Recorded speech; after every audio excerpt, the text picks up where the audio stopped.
요한 1서 2장 15절은 제가 읽고 16절은 여러분 읽으시고 17절은 우리 한 목소리로 읽도록 하겠습니다. 제가 15절 읽습니다. 이 세상이나 세상에 있는 것들을 사랑하지 말라. 누구든지 세상을 사랑하면 아버지의 사랑이 그 안에 있지 아니하니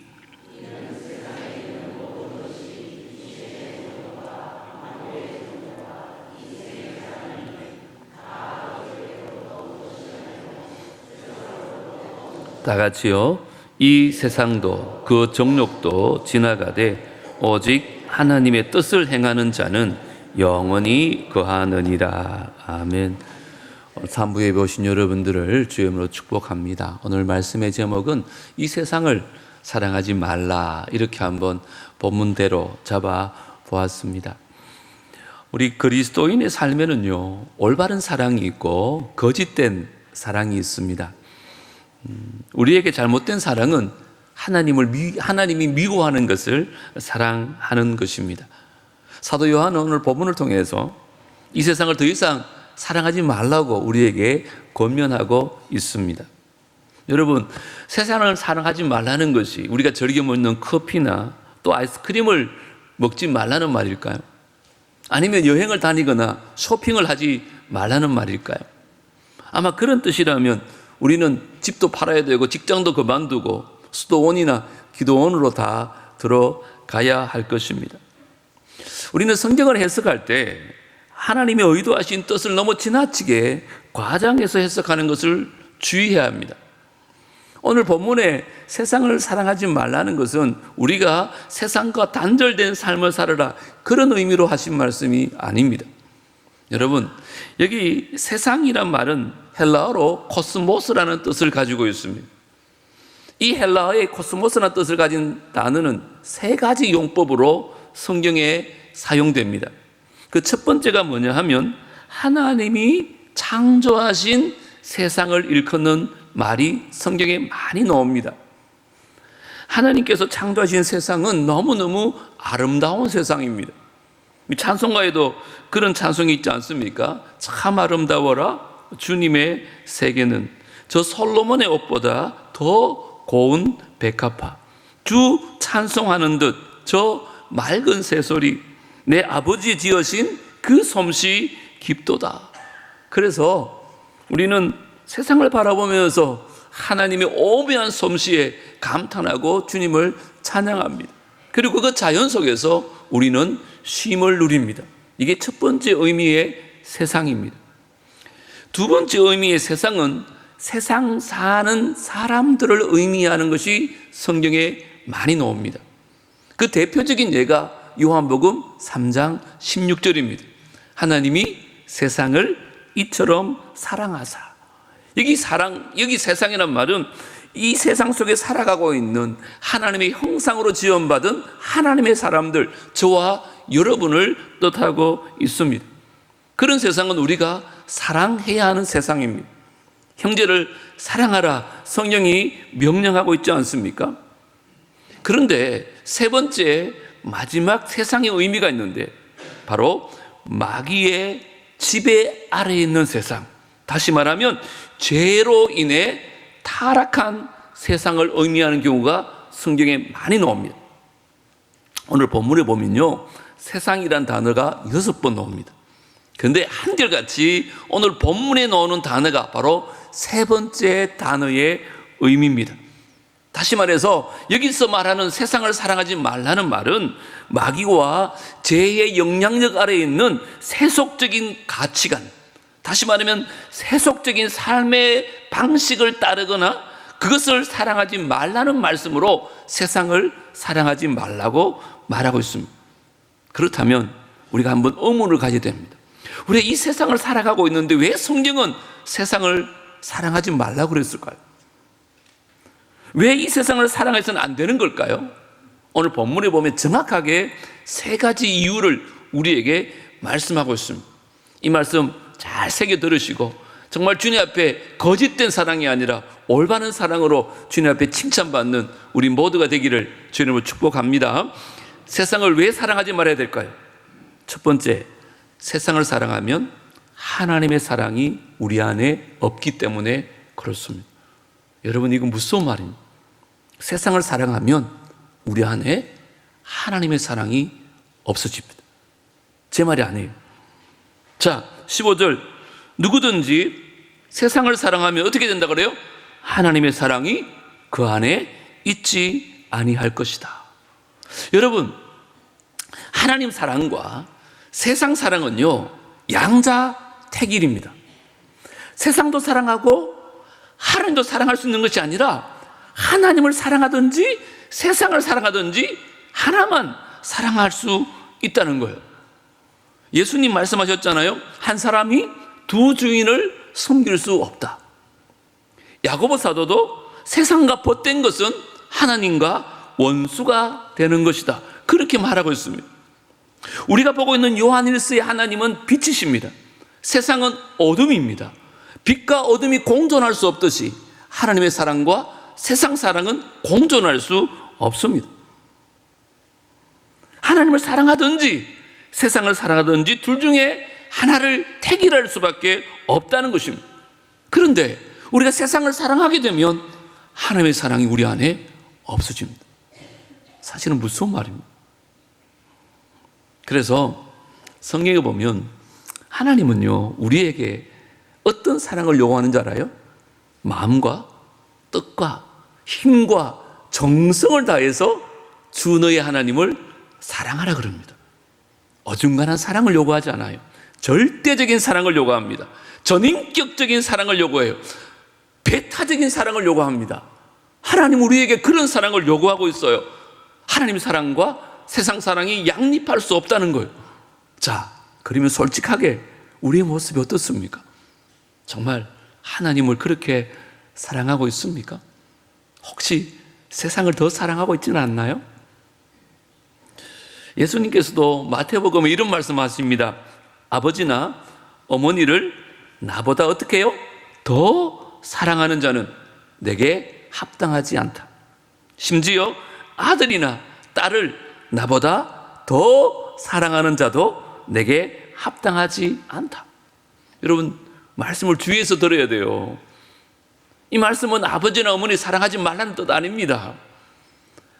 이 말씀은 아들이나 딸을 사랑하지 말라는 말이 아니에요. 뭐라 그래요? 더 사랑하는 자, 그렇게 말하잖아요. 우리 육신의 부모님이나 우리 아이들 사랑하는 게 마땅합니다. 하지만 하나님께서 하시는 말씀은 하나님보다 더 사랑하는 것은 안 된다는 거예요. 그것은 하나님 앞에 합당한 행동이 아니라는 거예요. 여러분, 우리는 우리에게 가족들, 형제들 사랑하며 살아야 됩니다. 그런데 그들보다도 그 무엇보다 하나님을 더 사랑하는 것이 그리스도인의 진실된 사랑이라는 거예요. 디모데후서에도 보면 3장에 말세에 대한 얘기가 오잖아요. 말세가 되면 고통의 때가 이럴 터인데 그때 특징이 뭐냐? 사람들이 자기를 사랑하고 돈을 사랑하고 쾌락 사랑하기를 하나님 사랑보다 더 하게 된다. 그렇게 말씀하고 있습니다. 사실 이 시대 우리의 모습이 바로 이 모습 아닙니까? 요즘 다들 자기를 너무너무 사랑해요. 이게 이기적이다 말이거든. 또 돈을 얼마나 사랑합니까? 돈이면 다 되는 줄 알고 돈을 너무너무 사랑해요.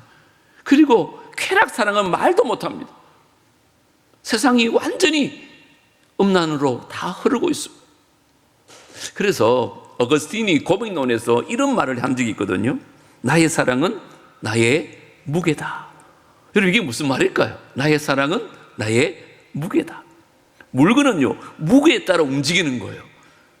우리의 영혼도 사랑의 무게에 따라 움직이게 되었다는 거예요. 무엇을 사랑하느냐가 우리를 움직인다는 거예요. 자, 그럼 묻습니다.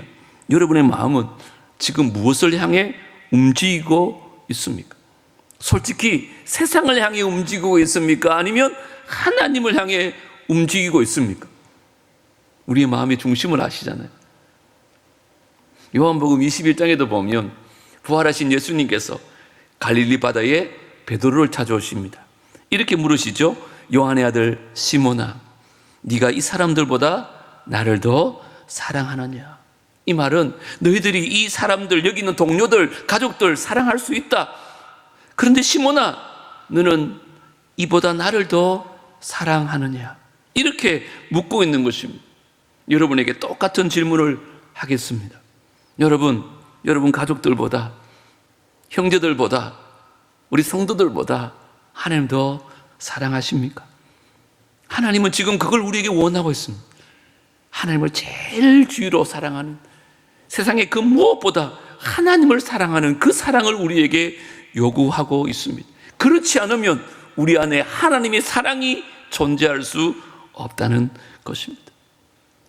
그래서 설교 후에 제가 고른 찬양이 이 찬양입니다. 내 진정 소원이 내 구주 예수를 더욱 사랑, 더욱 사랑. 이것이 우리의 소원이 되어지고 우리의 기도 제목이 되어지고 우리의 진실된 고백이 되어지기를 주 이름으로 축원합니다. 하나님을 사랑하는 것이 제일 중요합니다. 하나님을 사랑하는 것보다 세상을 더 사랑하면 우리 안에 하나님의 사랑이 존재하지 않습니다. 자, 두 번째, 왜 우리가 세상을 사랑하지 말아야 될까? 여러분, 세상의 속성과 본질 때문에 그렇습니다. 이게 참 중요하거든요. 세상은 어떤 속성을 갖고 있을까요? 그게 바로 16절에 나옵니다. 다 같이 한번 읽겠습니다. 시작. 이는 세상에 있는 모든 것이 육신의 정욕과 안목의 정욕과 이생의 자랑이니 다 아버지께로부터 온 것이 아니요 세상으로부터 온 것이라. 여기 세상의 본성, 다시 한번 속성이 보이십니까? 뭐라 그래요? 육신의 정욕과 안목의 정욕과 이생의 자랑. 이것이 바로 세상 것들의 본질적인 속성이라고 말하고 있어요. 모든 것이 다 육신의 정욕과 안목의 정욕과 이생의 자랑인데 이건 아버지께로부터 온 게 아니라 세상으로부터 왔기 때문에 세상을 사랑하면 안 된다는 거예요. 여러분, 육신의 정욕이 뭘까요? 한마디로 말하면 육체적인 욕구, 본능적인 욕구를 얘기하고 있어요. 여러분, 우리도 그렇게 살 수 있습니다. 예수 믿는다고 하면서도 육체의 욕구를 따라 사는 사람 많아요. 창세기 6장에 보면 노아 시대 때 하나님의 사람들이 어떻게 산 줄 아세요? 2절에 이렇게 말합니다. 하나님의 아들들이, 안 믿는 사람 얘기하는 게 아닙니다. 하나님의 아들들이 뭘 보고? 사람의 딸들의 아름다움을 보고 자기들이 좋아하는 모든 여자를 아내로 삼는지라. 이게 그 시대 하나님을 섬긴다는 사람들의 삶의 방식이었어요.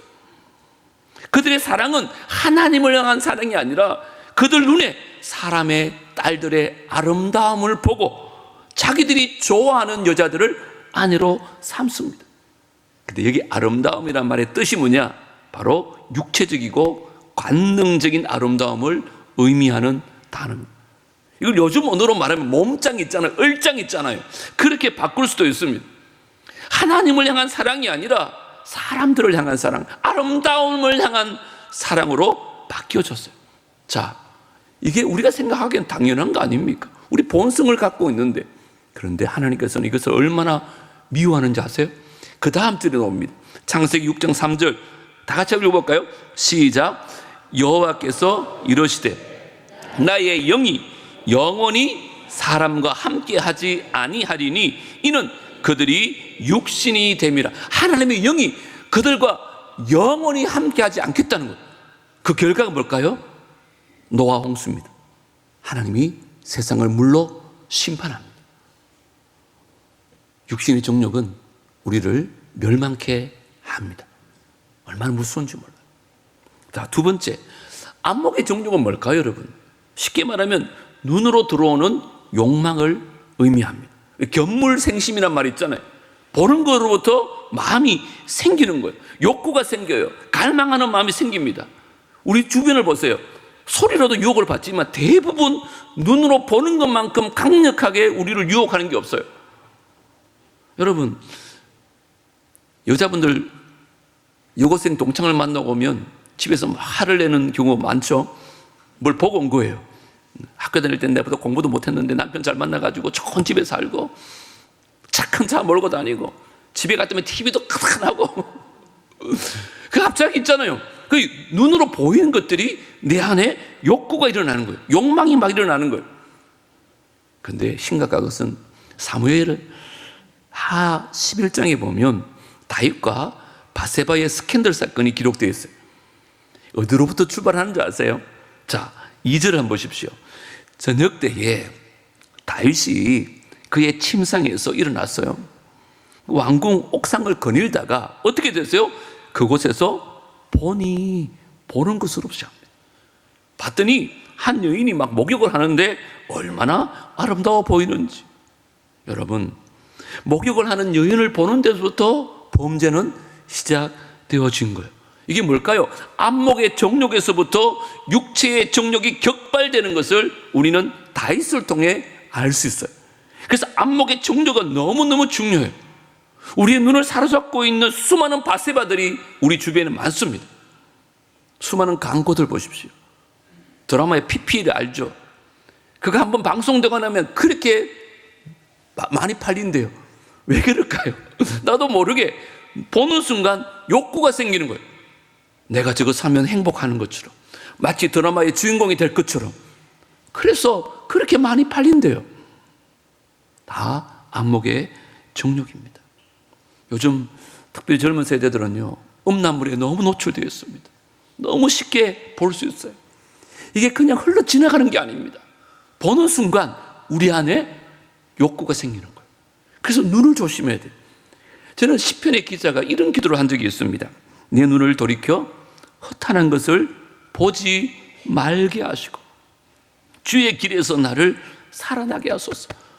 저도 그렇고 아마 여러분 우리가 이 기도 드려야 되지 않을까요? 눈에 보이는 것이 우리를 유혹하는 게 너무 많아요. 그때마다 이 기도하세요. 내 눈을 돌이키게 하시고 헛하는 것을 보지 말게 하여 달라고. 그래야 우리를 지킬 수 있습니다. 얼마나 많은 것들이 우리를 유혹하는지 모릅니다. 그냥 눈에 들어오는 것 다 따라가면요, 결국은 우리는 세상의 가치관을 따라갈 수밖에 없는 것입니다. 고민합니다. 보는 것을 조심하십시오. 텔레비전이나 유튜브도 함부로 보지 마세요. 특히 이단들도 요즘은 유튜브를 통해서 얼마나 많이 우리를 유혹하는지 모릅니다. 영품 물력이 없으니까 2단인지 3단인지 몰라요. 목사님 은혜 받았습니다 하면서 내가 영상을 보내준다니까 2단인데. 보는 것을 조심해야 됩니다. 한순간에 넘어갑니다. 자, 세 번째, 이생의 자랑이란 쉽게 말하면 자기 자랑입니다.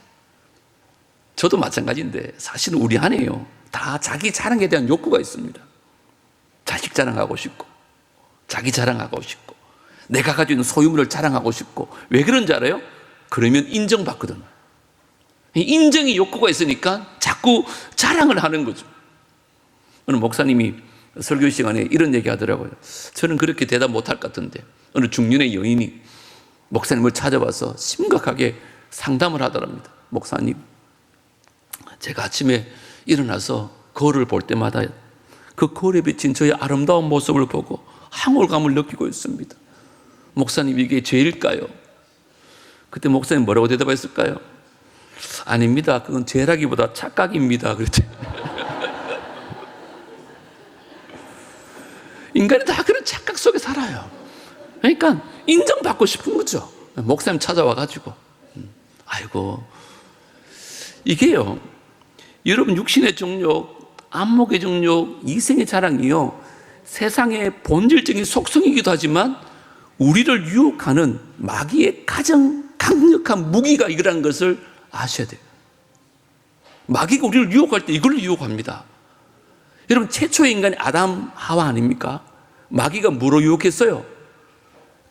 선악과를 보니까 뭐래요? 먹음직도 하고 보암직도 하고 지혜롭게 할 만큼 탐스럽기도 해요. 자, 잘 보세요. 저기 먹음직하다는 것은 뭘까요? 육신의 정욕입니다. 먹음직스러운 거예요. 두 번째는요, 보암직도 하고는 뭘까요? 안목의 정욕입니다. 지혜롭게 할 만큼 탐스럽기도 하대요. 이게 바로 이생의 자랑입니다. 그 세 가지 욕망에 빠져서 결국 인류는 하나님을 떠나고 범죄의 자리에 넘어갑니다. 그런데 마귀가요, 아담만 찾아온 게 아닙니다. 예수님을 찾아옵니다. 40일 금식기도한 예수님을 찾아와서 유혹을 하는데 똑같습니다. 처음에 뭐예요? 돌을 떡으로 만들어 먹어라. 이게 뭘까요? 육신의 정욕입니다. 너가 굶주렸는데 배고픈데 당연히 먹어야 되는 거 아니냐? 육신의 정욕으로 유혹하는 것입니다. 두 번째는요, 천하 만국을 보여주면서 네가 나에게 절만하면 내가 이것을 너에게 주겠다. 이게 뭘까요? 안목의 정욕입니다. 보이는 세상을 주겠다는 것. 세 번째는 뭐였어요? 네 성전 고석에 뛰어내려봐라. 천사가 네 발을 받쳐서 안 다치게 할 거야. 사람들에게 네 능력을 보여주라는 거. 이게 뭐예요? 이생의 자랑입니다. 보세요. 아담을 찾아왔던 그 마귀, 예수님을 찾아왔던 마귀가 우리를 안 찾아올까요? 예외가 없습니다. 모든 인간들은요, 이 세 가지 유혹에 다 넘어가게 되었어요. 그래서 제가 오늘 이 세 가지 유혹에서 우리가 어떻게 승리할 것인가를 간단하게 두 가지 말씀드리겠습니다. 따라합니다. 성령 충만. 답이 좀 시시하죠? 이 방법밖에 없어요. 우리 힘으로 안 된다니까요. 우리 능으로 안 됩니다. 지난 시간 말씀드렸듯이 성령으로 충만하지 않으면 우리가 마귀의 유혹을 이길 수가 없어요, 여러분. 제가 예를 들어서 이게 컵 있잖아요. 제가 물을 좀 많이 마셨는데 물이 있는가 하면 이게 공기가 있잖아요. 이 공기를 없애려면 어떻게 해야 될까요? 물을 채우면 공기가 없어집니다. 이 원리가 똑같아요. 우리 안에 있는 이것들 성령이 충만해지면요, 자동적으로 육신의 정욕을 이길 수 있습니다. 다시 말합니다. 성령의 욕구를 따라 행하십시오. 그러면 육체의 정욕을 이길 수 있는 거예요. 제 말이 아닙니다. 갈라디아서 5장 16절 보세요. 내가 이르노니 너희는 말하고요, 성령을 따라 행하라. 그러면 어떻게 된대요? 육체의 욕심을 이루지 아니하리라. 성령의 인도를 받고 성령 충만을 받으십시오. 성령이 감동하시면 성령을 따라 순종하십시오. 그때마다. 그러면 육체의 욕구를 이길 수 있습니다. 그런데 마귀가 꼭 틈을 탑니다. 감동 주셨는데도 마귀가 틈을 타요. 그때 막 갈등하잖아요. 그때 성령을 따라 행할 것인가, 아니면 육체의 욕구를 따라 행할 것인가, 여러분이 결정합니다. 성령 충만하기를 주님을 축복합니다. 그래야 이길 수 있어요. 자, 두 번째 따라합니다. 말씀 충만. 이것도 좀 시시하죠. 목사님 특별한 게 없다니까요. 특별한 건 이단입니다. 성령 충만과 말씀 충만. 여러분에게 물어보겠습니다. 아담이 에덴 동산에서 유혹을 받아서 넘어갔죠. 예수님에서 광야에서 시험을 받는데 안 넘어갔어요. 이 에덴과 광야, 아담과 예수님의 차이가 뭘까요? 말씀이 있었느냐, 말씀이 없었느냐 차이입니다. 모든 인류는, 저와 여러분도 예의 없이 마귀의 유혹이 있습니다. 그런데 에덴에서는 하나님 말씀이 있었을까요, 없었을까요? 있었습니다. 따먹지 말라 그랬잖아요, 분명히. 정령 죽으리라 그랬잖아요.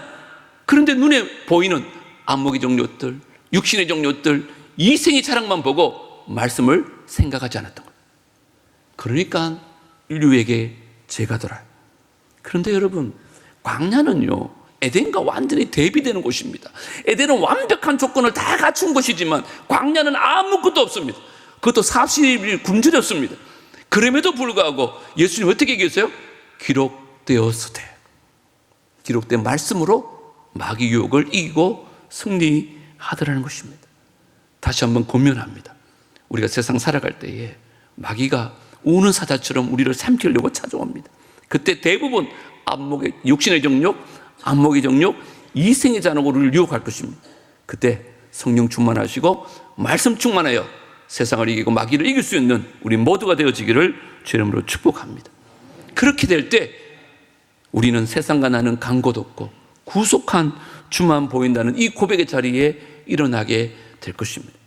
이 세상의 본질과 속성을 잘 이해하시고 늘 말씀과 성령으로 충만해서 세상을 이길 수 있는 우리 모두가 되어지기를 주님으로 축복합니다. 마지막 세 번째, 왜 우리가 세상을 사랑하지 말아야 될까요? 따라합니다. 세상의 것은 지나가기 때문이다. 세상의 것은 일시적이고요, 영원하지 않아요. 지나가는 것이에요. 그래서 세상을 사랑하지 말라는 거예요. 우리 다시 한번 17절 보시면 뭐라 그럽니까? 이 세상도 그 정욕도 지나가되. 지나간다는 건 일시적이란 말이에요. 사라진다는 거예요. 베드로전서 1장 24절도 보면 모든 육체는 풀과 같고 모든 영광은 풀의 꽃과 같으니 풀은 어떻게 돼요? 마르고 꽃은요 떨어집니다. 여러분, 풀이나 꽃은요 한철입니다. 철이 지나가면 다 떨어지게 되고 다 시들게 되어 있어요. 여기서 풀 이야기하고 꽃 얘기하려고 그럽니까? 아니요, 우리 인생을 얘기하는 거예요. 이 세상을 얘기하는 것입니다. 우리 인생이 마치 그와 같다는 거예요. 이 세상에 누리는 부귀영화가 그와 같다는 거예요. 영원한 것이 없습니다. 다 지나갑니다. 그래서 어떤 문구를 보니까 이런 말이 있더라고요. 꽃의 아름다움은 10월을 넘기지 못하고 권력도 10년을 넘기지 못한다. 그렇게 아름다운 꽃도 10월이 지나면 다 떨어집니다. 그렇게 많았던 권력도 10년이 못 지나가요. 재물은 어떻습니까? 다 똑같습니다. 그래서 시편 기자가 이렇게 말합니다. 진실로 각 사람은 그림자같이 다니고 헛된 일로 소란하며 재물을 쌓아나 누가 거둘런지 알지 못하나이다. 세상이 그렇다는 거예요. 내가 열심히 일하는데 그 결과가 다른 사람 주머니에 들어간다니까요. 그 말이거든요. 재물을 쌓아나 누가 거둘는지 알지 못하는 게 이 세상이다. 그런데 우리는 얼마나 이 세상 것들을 쫓아 사는지 모릅니다. 그것을 추구하며 그것을 위해서 살아갑니다. 그것만 손에 쥐면 행복한 줄 알고 그것만 가지면 내 노후가 보장되는 것처럼. 여러분, 이 모든 것들을 누렸던 사람이 성경에 나옵니다. 세상 그 누구보다 육신의 정욕이나 안목의 정욕이나 이생의 자랑을 누렸던 사람 누굽니까? 솔로몬입니다. 그 솔로몬이 이 모든 걸 누리고 난 후에 뭐라고 말합니까? 헛되고 헛되며 헛되고 헛되니 모든 것이 헛되도다. 헛된 것이었어요.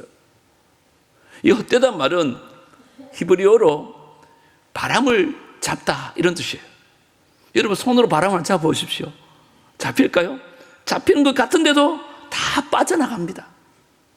세상 것들이 다 그런 거라는 거예요. 우리가 추구하는 것들이요 다 그런 것입니다. 세상이 주는 유익, 즐거움, 쾌락이 다 일시적인 것이고 지나가는 것이에요. 그런데 우리는 그걸 추구하며 살아요. 그래서 오늘 설교 준비하면서 재미난 걸 하나 발견했어요. 이런 말이 있더라고요. 하루를 기쁘게 살기 원하면 미장원에 갈아요. 빰하고 나면 하루는 기쁜가 봐요. 일주일을 기쁘게 살기 원하면 옷을 사 입으래요. 양복 멋있는 거 사도 일주일 안 간답니다. 한 달을 기쁘게 살려면 차를 구입하래요. 차 처음 사면 얼마나 좋습니까? 매일만 닦기도 하고 한 달 지나면 휘지부잡니다. 6개월을 기쁘게 살려면 집을 구입하래요. 새 집에 이사가 보십시오. 얼마나 좋습니까? 6개월 지나면 똑같습니다. 3년을 행복하게 살려면 결혼을 하라. 요즘 4년도 안 갈 것 같은데요, 지금. 이 공통점이 있습니다. 그게 뭘까요? 다 유효기간이 있다는 거예요. 세상 것들은 다 유효기간이 있어요. 일주일 기쁨, 한 달 기쁨, 1년 기쁨. 세상 것들은 다 영원하지 않습니다. 세상이 주는 즐거움은 다 유효기간이 있다는 거예요. 물질도, 권력도, 명예도, 쾌락도, 재물도, 세상과 정욕은 다 지나갑니다. 잠시 손에 잡았다고 생각하는 순간 다 빠져나가는 것이 세상과 정욕이라고 성경은 말합니다. 그래서 세상을 사랑하지 말라는 것. 다 지나가는 세상, 헛된 세상. 자, 그러면 마지막 숙제가 남았습니다. 도대체 어떻게 살아야 될까요? 어떻게 사는 것이 지혜롭게 사는 걸까요? 영원한 것이 없을까요? 있습니다. 17절에 나와요. 다시 한번 다 같이 읽습니다. 시작. 이 세상도 그 정욕도 지나가되 오직 하나님의 뜻을 행하는 자는 영원히 거하느니라. 아멘. 이게 오늘 사도 요한의 결론이에요. 세상에 헛된 것들 추구하지 말고 제발 영원한 것을 쫓아 살아라. 성경에 보면 영원한 것이 3개 나옵니다. 퀴즈. 제일 첫 번째가 뭐래요? 하나님은 영원하십니다. 맞잖아요. 어제도 계셨고 오늘도 계시고 내일도 계신 하나님은 영원하신 하나님. 우리가 뭘 붙잡고 살아야 돼요? 하나님 붙잡고 살아야 돼요. 이게 지혜로운 자입니다. 두 번째는요, 하나님 말씀은 영원합니다. 왜? 하나님이 영원하시니까 하나님 말씀은 영원한 것이죠. 여러분 베드로전서 1장 25절 보세요. 풀은 마르고 꽃은 떨어지되 오직 주의 말씀은 세세토록 있도다. 풀은 마릅니다. 꽃은 떨어져요. 하지만 하나님의 말씀은 1.1획도 변하지 않고 세세토록 영원토록 변함이 없어요. 그래서 여러분 하나님의 말씀 붙잡고 사시기를 주의 이름으로 축복합니다. 그 사람이 세 번째 사람입니다. 뭐라 그래요? 하나님의 뜻을 행하는 사람이 영원하다요. 당연하지 않습니까? 하나님 붙잡고 살고 하나님 말씀 따라 그 뜻을 따라 행하는 사람은 영원할 수밖에 없는 거죠. 하나님께 소망을 두고 영원한 천국에 마음을 두고 그 말씀 따라 사는 사람은 성경에서 말합니다. 영원을 사는 사람이다. 제가 영원을 살았던 두 사람만 간단하게 소개하고 오늘 말씀을 마치려고 합니다. 짐 엘리엇이라고 얘기 들어보셨죠? 29살에 에콰도르에 선교 갔다가 그 선교 현장에서 순교하고 맙니다. 신문에 이렇게 났어요. 이 헛된 죽음이요. 세상은 그를 헛된 죽임이라고 말합니다. 그 젊은 나이에 선교가 가서 한 명도 전도 못하고 원주민에게 죽었습니다. 여러분, 헛된 죽음일까요? 그의 일기장에 그는 이런 고백을 했습니다. 영원한 것을 위하여 영원하지 않는 것들을 포기하는 자는 결코 어리석은 자가 아니다. 그 영원한 것을 위해서 영원하지 않는 생명을 희생하는 것, 그 사람은 어리석은 자가 아니다. 그의 일기장에 죽기 전에 그 글을 남겨놓고 죽었어요. 한 사람은 더 소개할까요? C.T. 스토터라고 있습니다. 영국 캠브리지를 졸업하고 장래가 촉망되었던 친구입니다. 그런데도 아프리카에 가가지고 평생을 선교하고 아프리카에 뼈를 묻습니다. 세상 사람들이 다 욕했습니다. 왜 인생을 그렇게 사냐고. 그가 남긴 말 중에 이런 말이 있습니다. 오직 한 번뿐인 인생 속히 지나가리라. 오직 그리스도를 위해 한 일만이 영원하리라. 여러분 인생 속히 지나갑니다. 그날이 내일일 수도 있고요. 1년 뒤일 수도 있고요. 언젠가는 우리에게 그날이 찾아옵니다. 그날이 오기까지 어떻게 살아야 될까요? 세상 것들을 추구하며 세상 것들을 향하여 사시겠습니까? 아니면 영원한 것을 향하여 영원한 것을 붙들고 사시겠습니까? 제발 부탁합니다. 세상 것들은요, 다 육신의 정욕과 안목의 정욕과 이생의 자랑을 위해서 여러분 인생을 허비하지 마십시오. 그만큼 어리석은 사람이 없습니다. 영원한 것들, 여러분 인생을 크기에 투자하십시오. 우리 인생은 뜬구름과 같아요. 잠속의 꿈과 같아요. 풀의 이슬과 같습니다. 우리 인생은 잠깐 있다가 가는 인생입니다. 제발 부탁합니다. 언제 우리에게 이런 일이 일어날지 모릅니다. 남은 인생 영원한 것들을 위해서 하루하루 살아가십시다. 세상의 정욕을 이기기 위해서 늘 말씀 충만하시고 성령 충만하여서 하나님의 뜻대로 살아가기를 축복합니다. 그래야지만이 우리는 영원한 인생을 살 수 있다고 성경은 말하고 있습니다. 재앙 많은 이 세상, 유혹 많은 이 세상 사랑하지 않고 하나님을 더욱더 사랑하며 살아갈 수 있는 우리 모두가 되어지기를 주의 이름으로 축복합니다.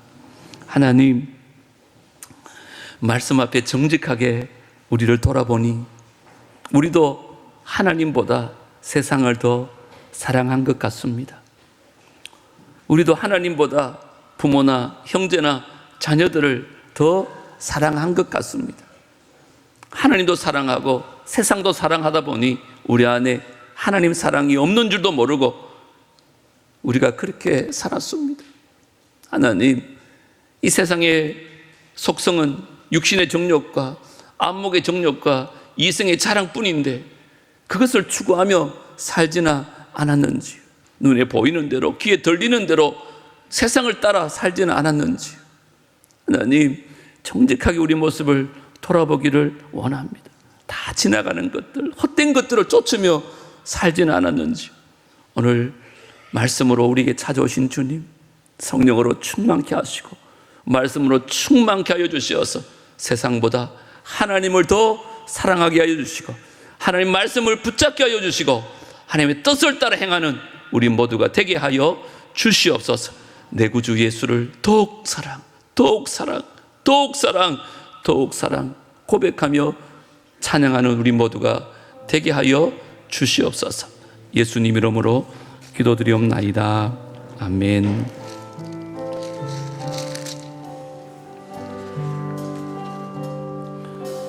내 구주 예수를 더욱 사랑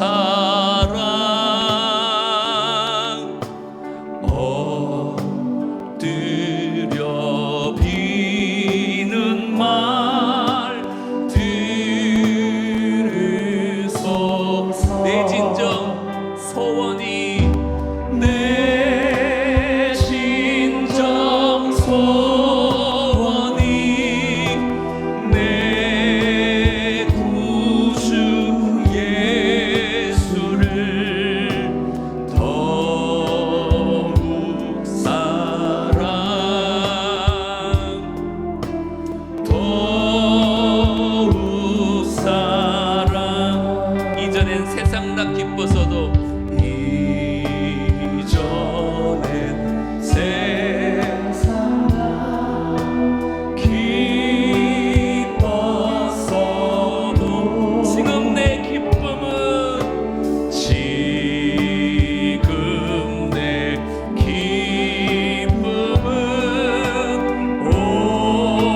오직 예수. 다만 내 비는 말 다만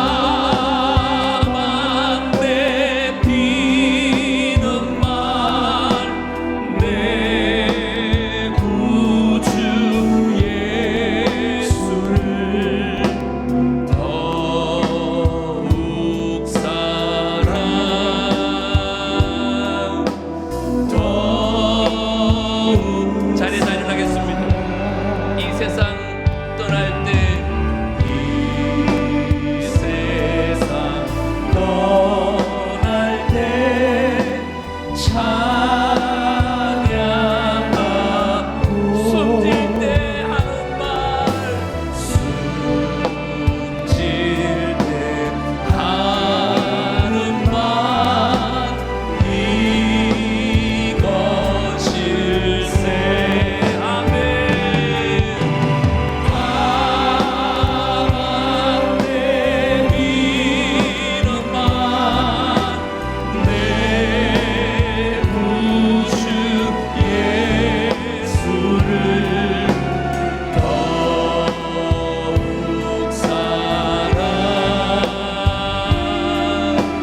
더욱.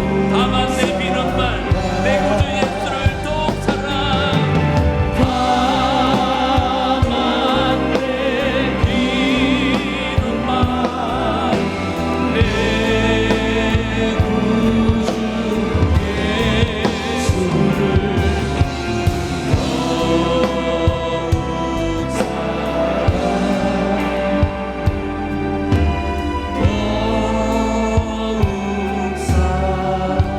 더욱 사랑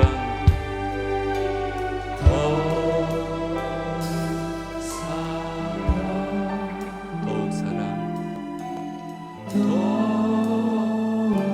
사랑.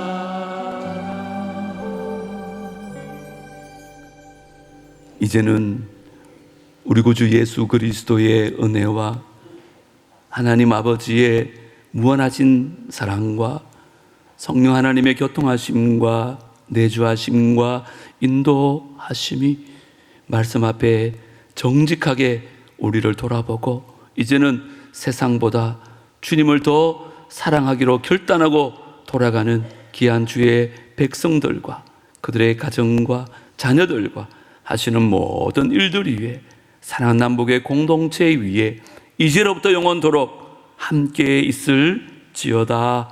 아멘.